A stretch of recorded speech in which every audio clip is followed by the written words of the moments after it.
जिया U U चैन से कहती है कि मैं एक स्केप रूम गेम चलाती हूँ जिसके अंदर दिन में हज़ारों लोग आते हैं। अगर उनमें से किसी के साथ एक्सीडेंट हो भी जाए तो वो कोइंसिडेंस की बात होगी, और हद तक जो तुम्हारी कलीग की बात है उसमें मैं तुम्हारी ज़रूर मदद करूंगी। यू चैन जियायू को लिफ्ट में मिली गई फोटो दिखाता है, जिसे देख के जियायू कहती है कि ये फोटो उस लड़की की हो नहीं सकती, और हद तक शायद क्रिमिनल ने ये फोटो पुलिस को उकसाने के लिए भी नहीं रखी गई होगी। दो गुंडे जो मेरे स्केप रूम में आए थे वो बुरी तरीके से घायल थे, या फिर ये कहा जाए कि वो दो गुंडे तुम्हारे कांटेक्ट में आए उसके बाद से घायल हो गए। मिस्टर यान कोई तो है जो तुम्हारे पीछे पड़ा हुआ है। यू चैन उसे कहता है कि ये मुश्किल है होना, क्योंकि मैं ज़्यादा लोगों को यहाँ जानता भी नहीं हूँ। मैं 6 महीने पहले ही इस शहर में वापस आया हूँ। जिया यू चैन को एक कमरे में लेके जाती है, जिसके बीच वो यू चैन से कहती है अब आपको सभी लोगों को अपने शक के घेरे में रखना होगा, आपकी फैमिली, फ्रेंड्स, रिलेटिव्स और हद तक आपके कलीग्स भी। जिया यू चैन को एक मैप दिखाते हुए कहती है आपने जो फोटो दिखाया उसके मुताबिक तो अब तक शायद वो बिल्डिंग कंस्ट्रक्ट भी हो चुकी होगी, पर आपके ऑफिस के आसपास के एरिया में काफ़ी सारी बिल्डिंग का कंस्ट्रक्शन का काम चल रहा है, और हद तक उनमें से काफ़ी सारे एरिया में तो कैमरास भी लगे हुए हैं। वहाँ पे कुछ कम ही एरिया से जहाँ कैमरा नहीं लगे हुए, यानी कि चोर वहीं से गया होगा। आप अपने ऑफिस के आसपास के एरिया में तलाश शुरू करते तो फिर शायद आपको कुछ मिल सकता है।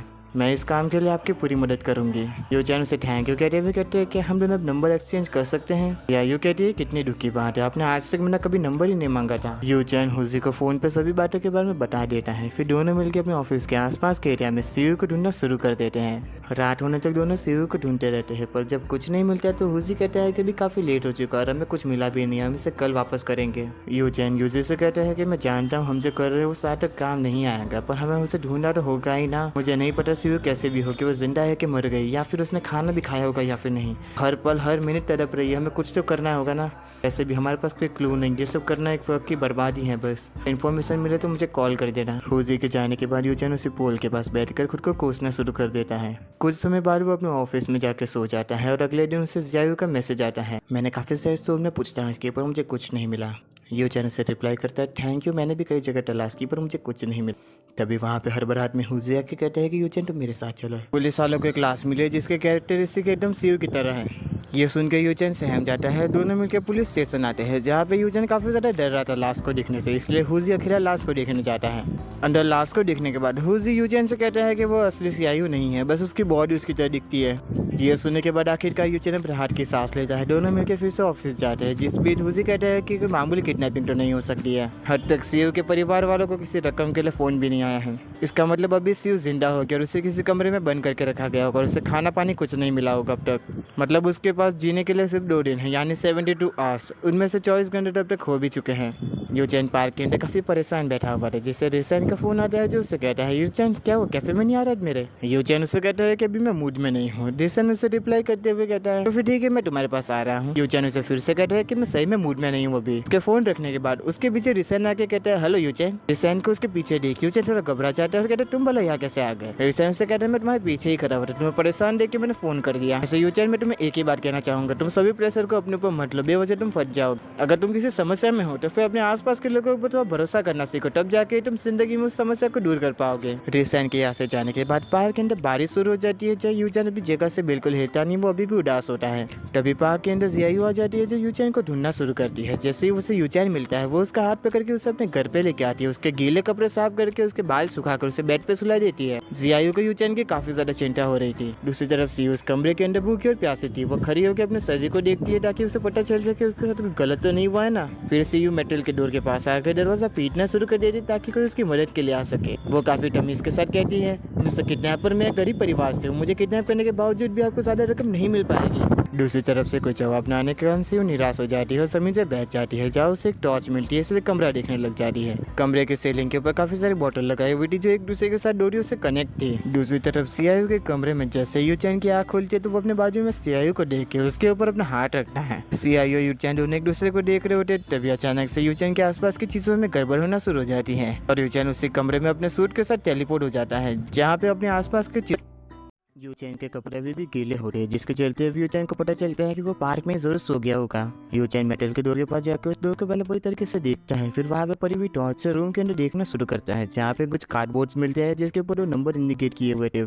26 और 34 पर किसी भी बॉक्स में कोई सामान नहीं था। फिर यूचेन रूम को और भी ज्यादा बारीक से देखने के लिए दीवार के ऊपर हाथ रखकर चलना शुरू करता है। यूचेन को कमरे में लगे हुए फैन में से एक यूएसबी केबल मिलता है जो बाहर एक डिवाइस से कनेक्टेड था। आगे बढ़ते हुए यूचेन को एक वॉलपेपर मिलता है जिसको हटाने के बाद वहाँ पे एक तिजोरी होती है जिसके लिए की जरूरत थी। फिर सुराग ढूंढते हुए यूचेन को एक होल मिलता है जो काफी छोटा था। फिर यूचेन टॉर्च को लेकर सीलिंग को देखना शुरू करता है जहाँ काफी सारी बॉटल्स लगी हुई थी जिनमें से एक बोतल के अंदर उसे टी मिलती है। यूचेन एक रोप को खींचता है जिसे 2-4 बोतल नीचे गिरती है। उन बोतल के अंदर एसिड होता है जिसे यूचेन संभल जाता है और एक और उसी को खींचते हुए भागना शुरू कर देता है। यूचेन एसिड से तो बच जाता है पर अब काफी डर चुका था कि अब उसके लिए कम और भी मुश्किल हो चुका है। यूचेन को एक सॉल्यूशन मिल जाता है जिसके चलते हुए कमरे में पड़े हुए कार्डबोर्ड में से एक लंबा सा रॉड बनाता है और साथ ही बाकी कार्डबोर्ड से जाने के लिए रास्ता बना देता है।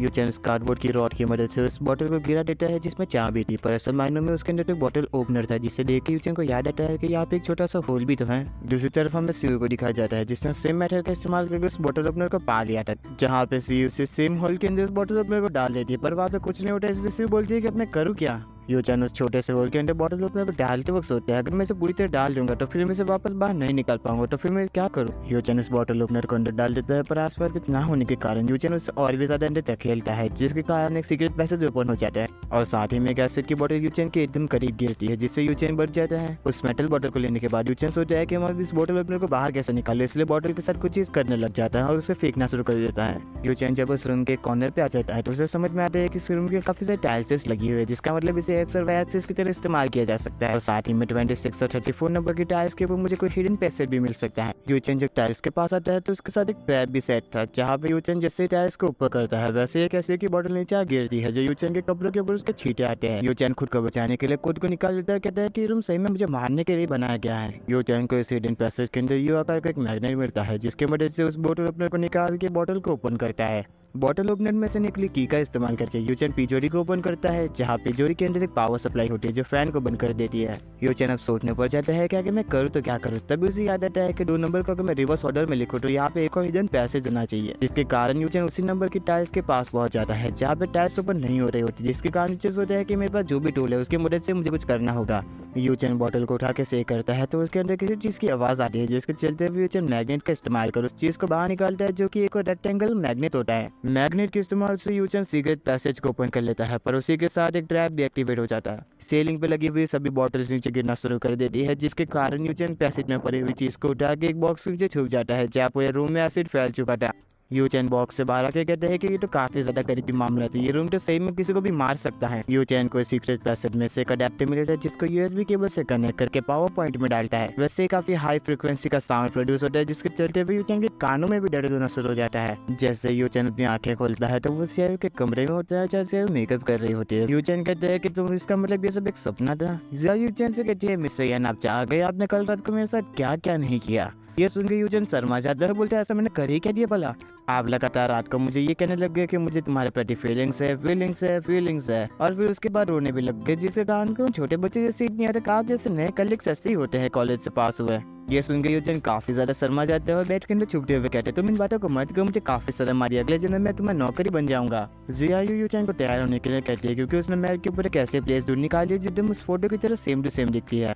यूचेन जब अपने पैर बेड के नीचे जमीन पर रखता है तो उसके पैरों के ऊपर बैंडेज होती है तो सीआईयू ने बांधी थी क्योंकि उसके पैर के ऊपर थोड़ी सूजन। यूचेन उसे थैंक यू कहता है। दोनों तैयार हो जाते हैं जहाँ यूचेन से मिलने के लिए रिसन आता है और उससे कहता है क्या बात है यूचेन, तुम लोग स्वीटहार्ट के साथ काफी ज्यादा टाइम बिता रहे हो, आप तो घूमने भी जा रहे हो। यूचेन रिसन को एक सीरियस लुक देता है जिसे देख के रिसन कहते हैं मुझे माफ कर दो। सीआईयू आके कहती है चलिए मिस सैयन अब चलते हैं। सीआईयू यूचेन दोनों बिल्डिंग के बाहर आ जाते हैं जहाँ सीआईयू यूचेन से पूछती है क्या आपको ये बिल्डिंग पहले से याद है। यूचेन उसे कहते हैं हाँ, थोड़ा समय पहले जिस आदमी को तुमने देखा था उससे मेरी दूसरी मुलाकात यही पे हुई थी। यूचेन और सीआईयू दोनों बिल्डिंग के अंदर जाते हैं जहाँ यूचेन कहता है मैं नीचे देखने चाहूँ, तुम ऊपर की ओर जाओ। नीचे आने के बाद यूचेन देखते हैं इस बिल्डिंग में तभी बहुत सारा काम बाकी है। तभी अचानक से यूचेन को काफी सारी बोतल गिरने की आवाज से आती है जिससे वो डर जाता है।